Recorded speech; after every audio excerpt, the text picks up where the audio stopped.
guys, I'm going to go through Hoopsnake, which is a component that runs in Grasshopper space. You can access it from this website, and I'll put this link up on the Dropbox. So on here, if you click on hoopsnake.gha and then select raw, it'll give you the download file, and then you can save it, install it into Grasshopper, then exit Rhino and restart it.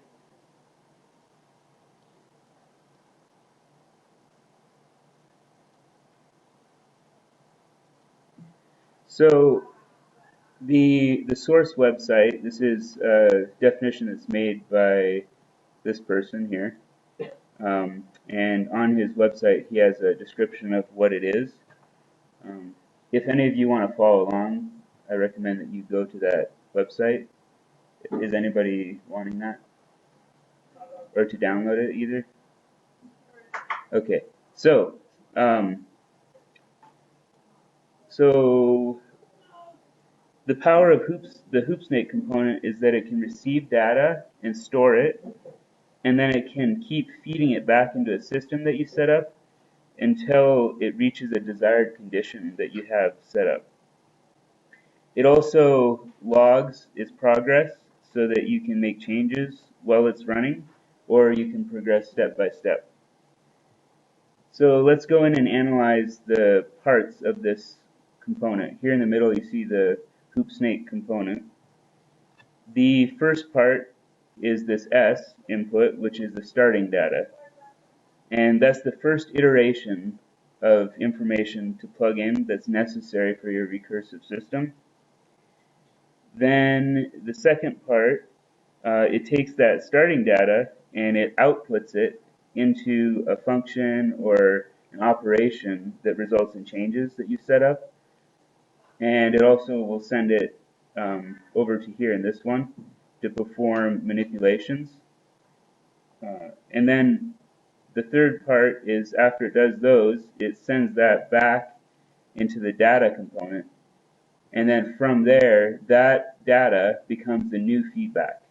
So it's this loop where each time it performs a manipulation, performs an operation from a function, and then sends it back into the component.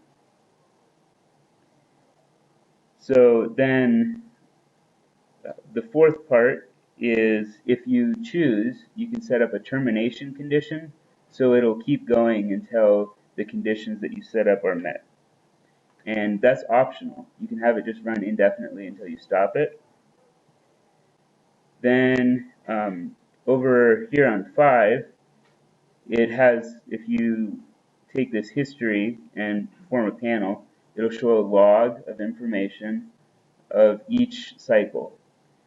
Then right here it shows the current value that it's holding and sending back to the system. And then here is a count of the loops.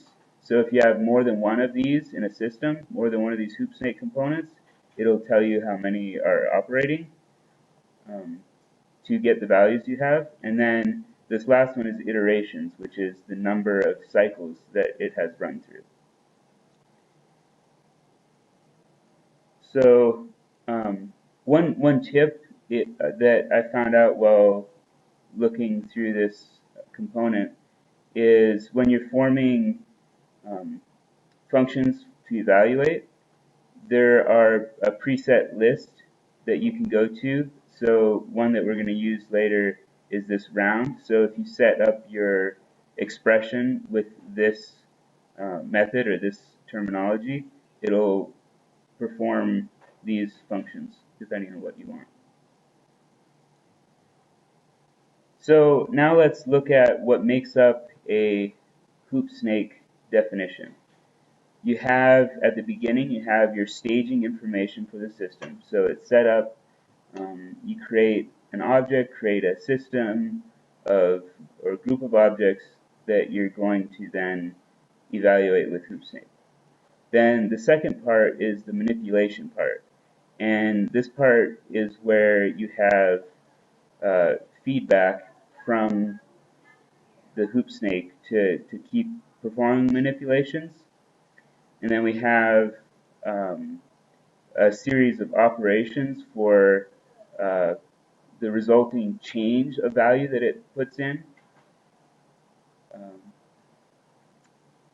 So how it determines what the next iteration is going to run, what value is going to run for the next iteration.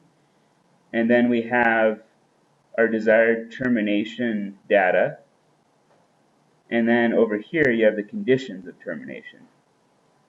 So we're going to compare our result with this desired termination data. And then here's our starting input for running the site system. Otherwise, it would just be one value and it wouldn't change. You have to have something to start it up. And then here's the log information of each output. So I'm going to run you through an example of building a definition. Well, first, let's show you what this does, what it looks like. If you double click on the component, it brings up this menu where you have a reset, a loop, a stop, and a step-by-step, so you can progress it step by step, or you can set it for the loop and let it do its work, and it'll keep going until it meets, in this case, the volume that I've determined that I want to find where that volume would exist. So that's a small sample of what you can do with it. So let's go into building it from scratch. The first step would be to form a closed polysurface. I think you could set it up in such a way that it's doing other operations, but for our purpose today, we'll use a closed polysurface so that we can use the volume. So first up, bring up a brep parameter in Grasshopper. And let's go ahead and set that, and we'll hide the geometry. Next, bring up a bounding box.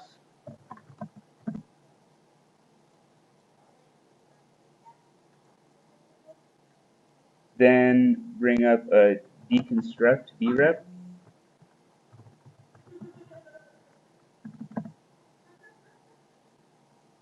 And that gives us a way to pull one side of it that we want, whether face, edge, or vertices. And I'm going to go ahead and hide these original ones. So then from there, we're going to extract a list item because we want a piece of this that we can manipulate. So I'm going to run the face into the list and then run a number slider into the item index. And I already know off the top of my head that 4 is going to be the bottom of a standard box. And that's the one I want to choose for this. So then again, I'm going to go ahead and hide my bounding box. Then let's bring in a move component. That's the manipulation that we want to perform on that bottom piece. And then we'll use a difference between solids. I think it's called solid difference. Yeah. And for that, we'll run our translated geometry into B, and we'll run our original input into A, and that will give us the difference between our moved plane and the existing geometry that we started out with. Next, bring in a volume component. So we'll find out what the volume of that is. And bring in a unit z vector. And that'll tell us the direction that we want to move our component, and it sets it up as a unit, meaning just one unit, whatever our unit is set up as. So go ahead and bring a panel to view. Okay, so next we want to bring up our termination condition. So just bring up a slider, set it to 4,000 just for now.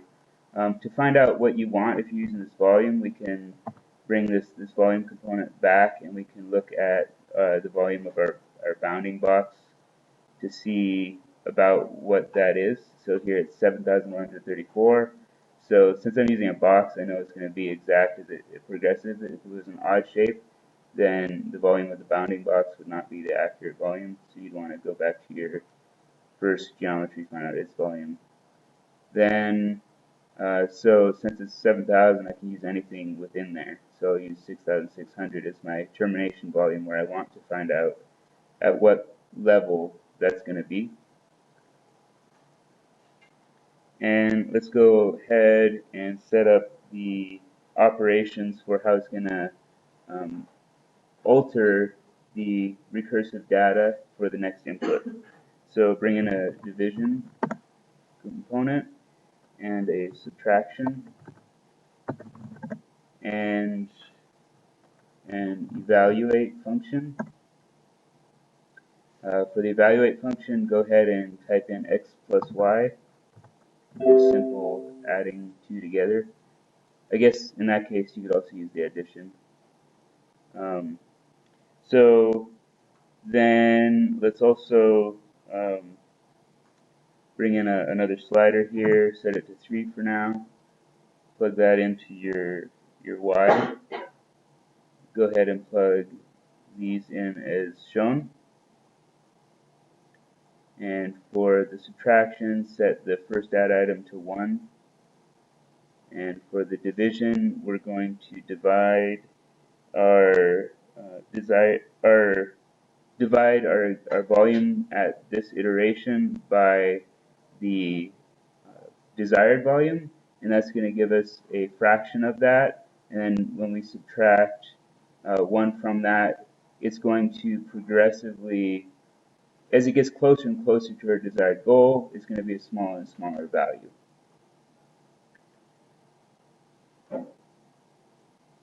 So it doesn't jump over it. So then let's set up our termination conditions, and I'll explain what this is doing. So bring up a smaller than and an equality check, and then bring in an AND gate, or gate AND. So we're going to have two different conditions that when both of those are met, it's true, and then when it turns false, it'll stop our situation. So we're going to have our desired result, and we're going to say as long as our current volume is less than that, we're going to remain true, as well as long as our existing volume does not equal our desired volume, it'll remain true. So if for some reason the volume at this iteration goes above our desired volume, it'll terminate it, or if it equals it, it will terminate it. And for this equality, this is where we can use that rounding tool. So we can go ahead and put in 2 for 2 decimal places.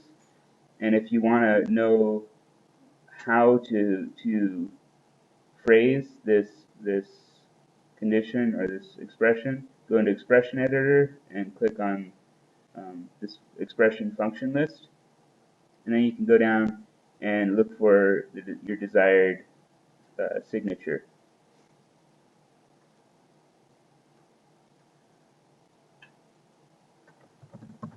Round a comma space 2 parentheses.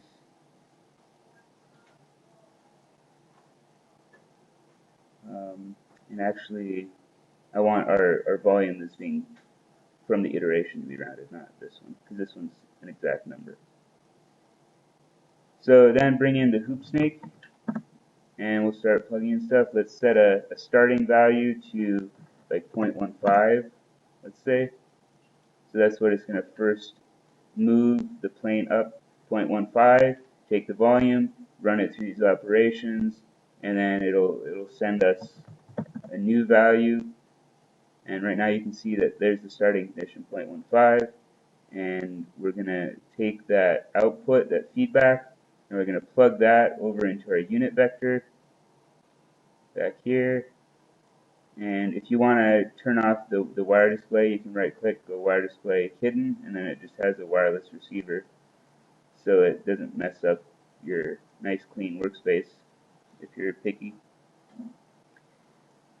Then also I'm going to run the feedback into another function so that we are adding to that feedback with that new value. So I copied this so it's x plus y again, and we're going to use our data here and add it to our previous data.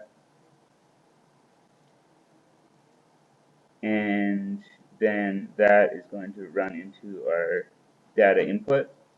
And let's go ahead and plug our Boolean toggle into here so you can see right now it's true. So as soon as it fails to meet the conditions that are set up here, it's going to go false and it'll stop the the cycle. At the bottom you have this trigger. I have not quite figured out exactly what that does. I have some guesses, but for now you can just not use that. So then if you, for some reason, are interested in finding out what these logs are telling you, you can bring up more panels. And I imagine you can also, like if you want to say after a number of cycles it does something, or its evaluation or operation is based on the number of cycles that have occurred, you can use that data to input into your function and then repeat it in your cycle. So let's go ahead and run this and see what happens. So double click on the Hoopsnake, go ahead and reset it, and then start the loop. And right now, it's got a problem. And I imagine what the problem is that there's a value so that it's jumping past, and it doesn't like it, so it starts it over. So we can go back here, and my guess is it has to do with this, because if we're adding a 3 to it, then it's adding quite a bit of a jump to each iteration. So when we set this to 1, it'll be likely a smaller step. So there we go. And the volume that it got to, 6,690, so it overshot it a little bit. If we turn this down, it might give us better results. So let's set some decimal places, and let's bring this down a little and see what happens. And it's a little closer, so you can fine-tune that to get your sensitivity. Or you can adjust your operation to match what you want. What happens if we set this to 0? Will it even work? Yeah. It didn't stop. Okay, anyway. So that's Hoopsnake. I hope that you find some good uses for it. I imagine it can be used for different optimization with your building and block layouts with our current project. My plan is to use it to space buildings so that they're not intersecting, and I hope you find it useful. Thank you.